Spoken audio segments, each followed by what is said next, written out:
తాకట్టులో ఉన్న బంగారాన్ని విడిపించి ఆ రోజు ఆన్లైన్ రేటుకే మేము కొంటాం. Sharma gold company.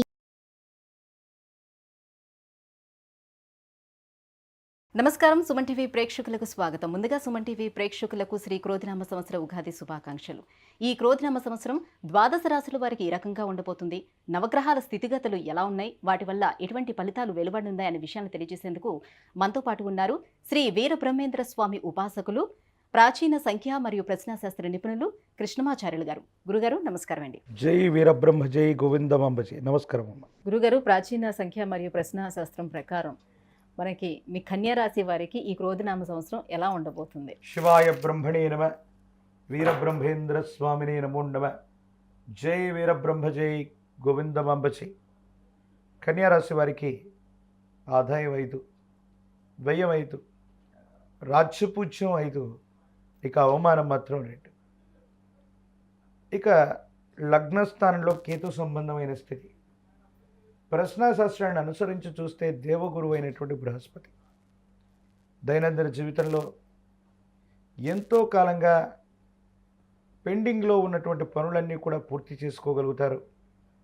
వృత్తి, ఉద్యోగం, వ్యాపారం ఇలాంటి విషయాల్లో దేవగురువు అయినటువంటి బృహస్పతికి సంబంధించిన ఫలితం మీ పెద్దలు, తల్లిదండ్రులు, కుటుంబానికి పెద్దలైనటువంటి వాళ్ళ యొక్క అనుకూలత వల్ల, సహాయ సహకారాల వల్ల జీవితంలో ఒక ముఖ్యమైనటువంటి విషయంలో జీవిత లక్ష్యాన్ని సాధించేటువంటి ప్రయత్నం అనివార్యమవుతుంది. అది సాధించి తీరేటువంటి అవకాశాలు కూడా పుష్కలంగా కనిపిస్తుంది. అయితే కొన్ని పరిస్థితుల్లో సకాలంలో నిర్ణయాలు తీసుకోవటం వల్ల ఆలస్యమైనటువంటి తరుణంలో కాలమే సర్పమై ఫలితాన్ని మింగేస్తూ ఉన్నట్టు కొన్ని విషయాల్లో వేగవంతంగా ప్రయత్నం చేయకపోతే మాత్రం కొన్ని చిన్న చిన్న ఇబ్బందులు, ప్రతిబంధకాలు, సమస్యలు వచ్చేటువంటి అవకాశం ఉంది.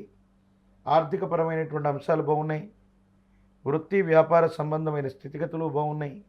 కానీ లగ్నంలో ఉన్నటువంటి కేతు అవ్వచ్చు, లేదా ఇతర గ్రహాల యొక్క గోచారవశాత్తు ఉన్న ఫలితాన్ని చూస్తే జీవిత భాగస్వామికి సంబంధించి ఆరోగ్యపరమైనటువంటి అంశాల్లో ఏదైనా ఇబ్బంది రావటం, కలత్ర వంశం, అది భార్య వైపోవచ్చు లేదా భర్త వైపోవచ్చు, వారికి సంబంధించినటువంటి కుటుంబంలో వాళ్ళకి మీకు మధ్యలో ఏవైనా వాగ్వివాదాలు జరిగేటువంటి సంఘటనలు ఉన్నాయి.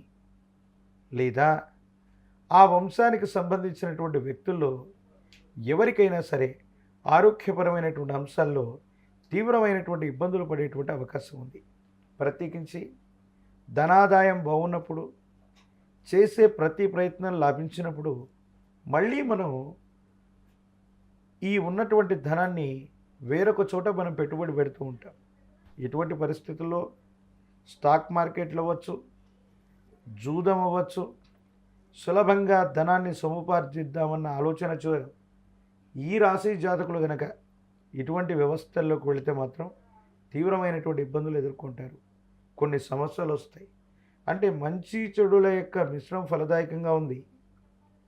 ఇక ముఖ్యమైనటువంటిది, అనుకూలవంతమైనటువంటి అంశం ఏంటంటే ఎంతో కాలంగా చట్టం, న్యాయ సంబంధమైన వ్యవస్థలు, పరిహారం కానటువంటి పెండింగ్ కేసులు ఏవైతే ఉన్నాయో ఇవి తప్పనిసరిగా మీకు అనుకూలవంతమవుతాయి.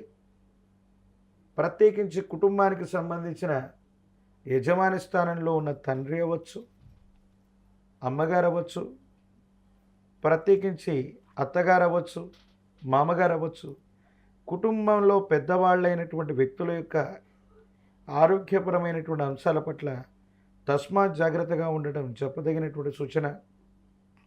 గతానికి సంబంధించి ఎవరైతే మీకు సహాయ నిరాకరణ చేశారో, మీ నుండి సహాయాన్ని పొంది కూడా ముఖాన్ని చాటేస్తున్నారో, ఖచ్చితంగా వాళ్ళు మీకు సాయం చేయవలసిన పరిస్థితి.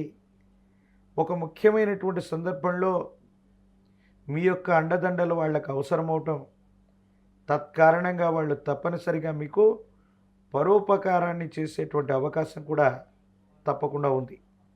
పిల్లల యొక్క భవిష్యత్తు కోసం ఆరాటపడతారు. ఉన్నతమైనటువంటి జీవితం కోసం, ఉన్నతమైనటువంటి స్థితిగతుల కోసం మీరు చేసేటువంటి ప్రయత్నాలు కూడా సఫలీకృతం అవుతాయి. భగవత్ సంబంధమైనటువంటి అనుగ్రహం వల్ల అంతా బాగుండేటువంటి అవకాశం కనపడుతుంది. గురుగారు కళారంగంలో ఉండేవారికి అలాగే శాస్త్ర సాంకేతిక రంగంలో ఉండేవారికి ఎలా ఉండబోతుంది ఈ కన్యా రాశి వారు? కళారంగంలో ఉన్నటువంటి వాళ్ళకి, లలిత కళలు, సినిమా సంబంధమైనటువంటి, మీడియా సంబంధమైనటువంటి విషయాల్లో ఉన్నటువంటి వాళ్ళకి వేగవంతమైనటువంటి నిర్ణయాల ద్వారా వచ్చినటువంటి అవకాశాలని సద్వినియోగం చేసుకునేటువంటి అవకాశం ఉంది. యోగదాయకమైనటువంటి స్థితిగతుల్లో భవిష్యత్తు ఉండేటువంటి అవకాశం ఉంది. కాబట్టి వచ్చినటువంటి అవకాశాన్ని సద్వినియోగం చేసుకుంటే వేగవంతమైనటువంటి ప్రయోజనాలు వచ్చేటువంటి అవకాశం తప్పకుండా ఉంటుంది. ఇంకా ఎటువంటి మెరుగైన ఫలితాల కోసం ఎటువంటి పరిహారాలను పాటించుకోవాలి? ఏ దైవాన్ని ఆరాధించుకోవాలి? లక్ష్మీ నృసింహ మమ దేహి కరావలంబం. ఇది లక్ష్మీ నరసింహ ప్రభుల వారికి సంబంధించిన కరావలంబన స్తోత్రం. లక్ష్మీ నరసింహ ప్రభుల వారిని గనక విశేషంగా పూజించిన, తులసి దళాలతో కట్టిన మాల తులసిమాలని స్వామివారికి అందజేసిన, లక్ష్మీ నరసింహ కరావలంబన స్తోత్రాన్ని అనునిత్యం కూడా పఠిస్తూ ఉన్న, నవగ్రహాల్ని బంధించగలిగినటువంటి మహోన్నతమైనటువంటి అవతారమూర్తి నరసింహ ప్రభు అనుకూలవంతమైనటువంటి ఫలితాలు వస్తాయి. నారసింహ ప్రభుల వారి యొక్క ఆలయ ప్రాంగణం నుండి కానీ, స్వామి మూలమూర్తి నుండి కానీ తీసుకొచ్చినటువంటి గంధాన్ని గనక సింధూరంగా నుదుట భాగాన ధరించగలిగితే యోగదాయకమైన ఫలితాన్ని తప్పకుండా పొందేటువంటి అవకాశం కనపడుతుంది. ధన్యవాదాలు గురుగారు. జై వీరబ్రహ్మ, జై గోవిందమాంబ. సుమన్ టీవీలో మీ పర్సనల్ అండ్ బిజినెస్ ప్రమోషన్స్ కోసం కింది నెంబర్కి కాంటాక్ట్ చేయండి.